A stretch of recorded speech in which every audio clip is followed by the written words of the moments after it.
Agriculture లెక్చరర్లు వాళ్ళకన్నా వీళ్ళ జీతాలు తక్కువ. నేను అదే అడగబోతున్నాను. 100 ఎకరాలు ఎక్కడి నుంచి ఒక శాఖలో ఉన్నటువంటి ఒక ఉద్యోగి ఒక గ్రూప్ 1 రేంజ్ ఒక ఉద్యోగి ఈ స్థాయిలో భూములు సంపాదించుకుంటుంటే సంబంధిత శాఖ మంత్రి ఏ స్థాయిలో సంపాదించి ఉండాలనేది నా ప్రశ్న కూడా. అది నిజమే కదా. ఎందుకంటే మనం ఎస్ఆర్ శంకరన్ చూసాం. ఆయన దగ్గర పోతే ఒకసారి వైద్యనాథానికి పోయాం, ఒకసారి పిపిఆర్ విటలిటీకి పోయాం, రకరకాల పనుల కోసం పోతే అట్లాగే జాయింట్ డైరెక్టర్లు చేసిన వాళ్ళని చూసాం. ఇంతకుముందు ఐరన్ చైర్లు ఉన్నాయి, ముందు రూమ్ లో ఐరన్ చైర్లు ఉన్నాయి. అదే విధంగా వర్క్ చేసినటువంటి అటువంటి డెడికేటెడ్ ఆఫీసర్లు లేరు అంటలే మనం. కానీ వాళ్ళని చూసి ఇన్స్పైర్ కావట్లే వీళ్ళు. పాలిటీషియన్స్ అండ తీసుకొని తెగబడి ఇటువంటి అక్రు చేశారు. ఇవాళ గనక ఈ చుట్టూన్నటువంటి ధరల్లో స్కామ్ అయినటువంటి భూములను బయటకు తీస్తే అవి మరొక 10 ఏళ్లకు సరిపోను, ఒక దశాబ్దానికి సరిపోను తెలంగాణ బడ్జెట్ సరిపోతాయి. అన్ని రకాలైనటువంటి ల్యాండ్ స్కామ్లు ఉన్నాయి. కాబట్టి వాళ్ళ ధర ఎక్కడో ఒక 10,000 తీసుకుంటూ 1,00,000 తీసుకుంటూ వాళ్ళని ట్రాప్ చేసామన్నటువంటి విషయం ప్రచారంలో పెట్టి ప్రభుత్వం బాగానే అవినీతికి వ్యతిరేకంగా పోరాడుతుంది, అవినీతి చేపలను పడుతుందని చెప్పేసి అనుకుంటున్నారు. కానీ అసలు జరిగేది ఇది. రైట్. దిలీప్ కుమార్ గారు, మీరు స్టార్టింగ్లో మీరు ఇంతకుముందు విపక్షంలో ఉన్నప్పుడు మేము అధికారంలోకి వచ్చిన తర్వాత అన్ని అంకెలు చేస్తాం, ప్రతి ఒక్కరిని కూడా తిన్నది మొత్తం కక్కిస్తామని చాలా పెద్ద పెద్ద మాటలు చెప్పారు. కానీ ఆ క్రమం ఏదైతే ఆ విచారణ వేసే క్రమం కానీ బయటికి తీసుకొచ్చే క్రమంలో కొంచెం స్లో పేస్లో వెళ్తున్నట్టుగా అనిపిస్తుంది. దిలీప్ గారు,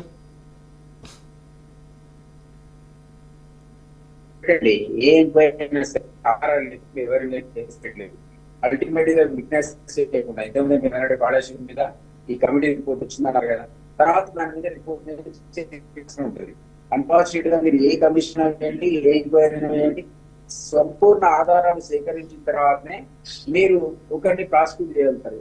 అది అన్నిగా గవర్నమెంట్ చేసేది కాదు. ఈ కేసులన్నీ కూడా ఒక మెజిస్ట్రేట్ నుండి పెట్టాల్సి వస్తుంది.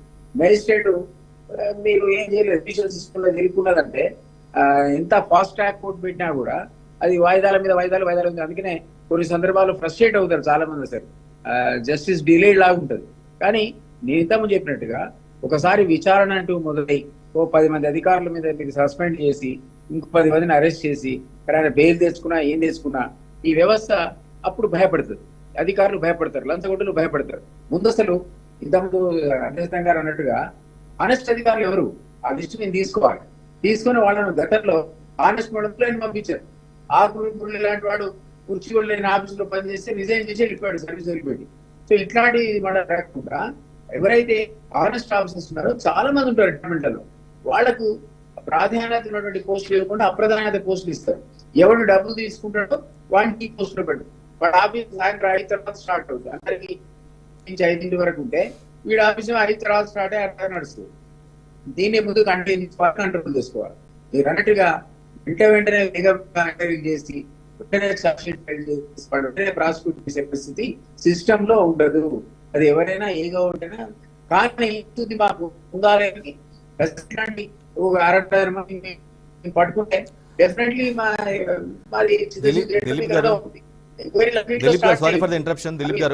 స్టార్ట్ అయిన తర్వాత లాజిక్ రేపు వస్తూ రాదు తెలియదు, కానీ దాని ఇంపాక్ట్ మాత్రం ఈ డిపార్ట్మెంట్ మీద పడుతుంది. అధికారులని మీరు పోలీస్ శాఖ చూస్తారనుకోండి, కొత్తగూడ శ్రీనివాస్ రెడ్డి సిపి హైదరాబాద్. దిలీప్ గారు, మీ ఫ్రేమ్ సరిగా లేదు, సిగ్నల్ వీక్గా ఉన్నట్టుంది, ఫ్రీజ్ అయినట్టుగా ఉంది మీ ఫ్రేము. సారీ, మళ్ళీ మీకు అవకాశం ఇస్తాను. రైట్.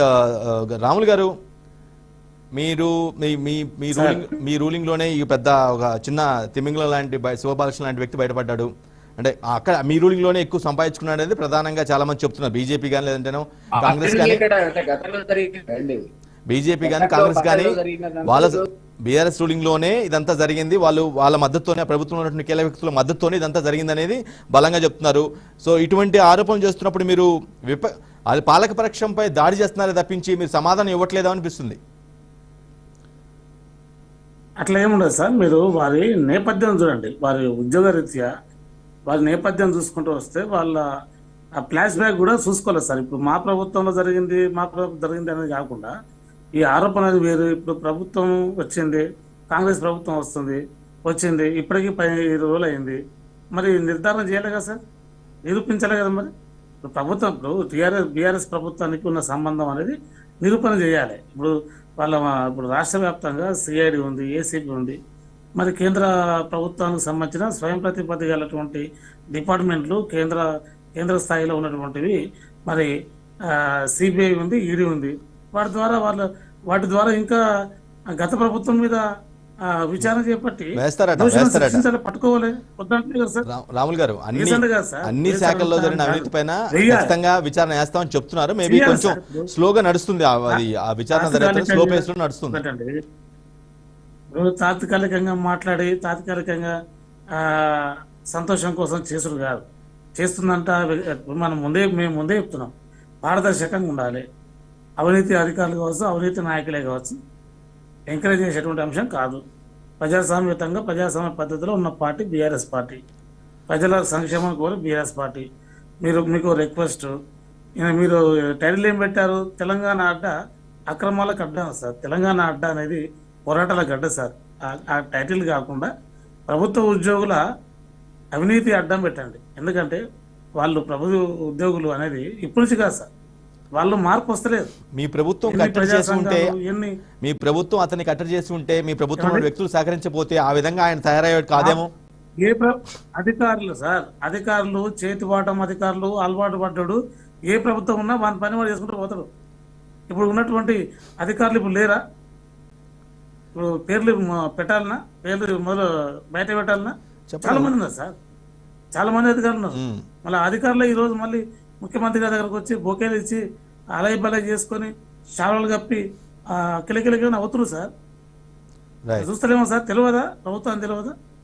ఎవరెవరు ఏంటి?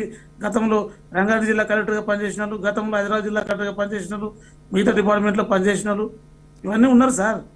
అందరూ తెలుసు సార్. ఇప్పుడు ప్రజాస్వామ్యవాదులకు, ఇతర పార్టీలకు, భారతీయ జనతా పార్టీ కావచ్చు, సిపిఐ కావచ్చు, సిపిఎం కావచ్చు, తెలుగుదేశం పార్టీ కావచ్చు, అన్ని పార్టీలకు అందరి భాగవతాలు, అందరి అధికారుల యొక్క విలువలు, నీతి నిజాయితీలు అన్నీ తెలుసు సార్. కాబట్టి ఎవరు కూడా బయటకు చెప్పలేని పరిస్థితి.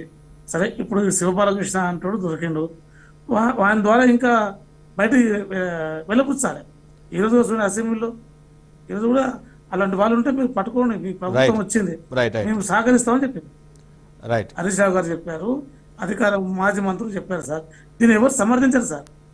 దీన్ని ఎవరు సమర్థించారు? ఇది ఎందుకంటే ఇది ప్రజల సొమ్ము, ఇది ప్రజల సొమ్ము కాబట్టి, ప్రజలకు సంబంధించిన అంశం కాబట్టి దీన్ని సమర్థిస్తే ఇక ఈ పార్టీలే వేస్ట్. కాబట్టి ఇందాక ఏ పార్టీ అయినా పైముఖంగా సత్యం గారు చెప్పినట్లు, రాములు గారు, ఏ పార్టీ అయినా సరే ఇటువంటి మేము ప్రోత్సహించం, సమర్థించమని చెప్తున్నప్పుడు కూడా ఇంటర్నల్ గా ఏ పని ఆ పని జరిగిపోతూ ఉంది. ఇటువంటి వ్యక్తులు తయారవుతున్నారు. సమయం వచ్చినప్పుడు ఈ విధంగా బయటపడుతున్న పరిస్థితి కనిపిస్తుంది. మేము ముందే చెప్పాము సార్, అదే పెద్దలు చెప్పిన మాటనే, లంగతనం, దొంగతనం, దాగదనం, అది ఎవరైనా పర్లేదు. ఆ సందర్భం వచ్చింది, వారు శివబాలకృష్ణ దొరికిండ్రు. ఇంకా దాని ద్వారా ఇంకా వెలికి తీసి లోతుగా పోయి విచారణ చేపట్టి మరి మిగతా ఇంకా వారిని పట్టి ఈ రాష్ట్రం అవినీతి లేని రాష్ట్రంగా, అవినీతి రహిత రాష్ట్రంగా, మరి ఈ తెలంగాణ రాష్ట్రం అంటేనే దేశానికి ఆదర్శంగా ఉండేట్టు కూడా చేస్తే ఇంకా చాలా సంతోషపడుతుంది సార్. ఏ పాడైనా కోరేది అదే. ఇటువంటి సంఘటనలు బయటపడపోతే నిజంగానే ఉంటుందండి. ఇటువంటి అధికారులు బయటికి రాకుండా ఉంటే రాష్ట్ర ప్రజలు బాగుండాలి అనేది ఆలోచిస్తారు. రైట్. అమర్నాథ్ గారు, మీరు కేవలం ఇక్కడే జరుగుతుంది లేదా కాంగ్రెస్ పాలిత రాష్ట్రాల్లో జరుగుతుంది అంటున్నారు. ఇటువంటి వ్యవహారం బీజేపీ పాలిత రాష్ట్రాల్లో కూడా జరుగుతుందేమో అనేది నా ఫీలింగ్, నా భావన. అంటే ఏది ఎవరు కూడా అనర్హులు కాదనేది. అంటే ఎక్కడ జరిగినా ఇది తప్పేనండి. ఇక్కడ జరుగుతుంది, జరుగుతుంది. సో ఇప్పుడు ఇంకొక విషయం ఏంటంటే, మనం లీగల్ ఫ్రేమ్ వర్క్ కూడా చాలా ఇంపార్టెంట్. ఇప్పుడు లీగల్ ఫ్రేమ్ వర్క్ లో మనకు ఇప్పుడు ఉన్న, అంటే మనం గైడ్ చేసేది ఏంటంటే ప్రివెన్షన్ ఆఫ్ కరప్షన్ యాక్ట్ అని 1988 లో అది యాక్ట్ వచ్చింది. తర్వాత 2018 లో ఒక అమెండ్మెంట్ చేశారు. నా ఆలోచన ఏంటంటే, స్టేట్స్ కూడా వాళ్ళ ఏసీబీ యాక్ట్స్ ఉన్నాయి. సో వాటిని కూడా ఇంకా పదును పెంచి, ఇప్పుడు ఇట్లాంటి శివబాలకృష్ణ కానీ ఇంకొకటి ఎందుకు మాటను పదే అంటున్నానంటే, లీగల్ ఫ్రేమ్ వర్క్ లో కూడా ఒక భయం అనేది చాలా ఇంపార్టెంట్ అండి. ఇప్పుడు మన దేశంలో ఒక మానభంగం జరిగి మొత్తం దేశమంతా చాలా అల్లకల్లోలం అయిన సమయంలో నిర్భయ యాక్ట్ అని ఒకటి తీసుకొచ్చాం మనం. తర్వాత పోక్సో యాక్ట్ అని ఒకటి తీసుకొచ్చాం. ఎందుకు చేసాం అది? ఎందుకంటే మనకు ఇలాంటి ఒక సమాజంలో ఒక తప్పు చేస్తే చాలా పెద్ద శిక్షలు ఉన్నాయి, ఎగ్జాంపులరీ పనిష్మెంట్స్ ఉంటాయి అనే భయం ఉంటే కొంతనన్నా తగ్గే అవకాశం ఉంది. అంతేగాని ఇప్పుడు మనకు prevention of money laundering act ఉంది, 2002లో వచ్చింది. ఆ తర్వాత 2018లో ఏసీబీ అదే ప్రివెన్షన్ ఆఫ్ కరప్షన్ యాక్ట్ వచ్చింది.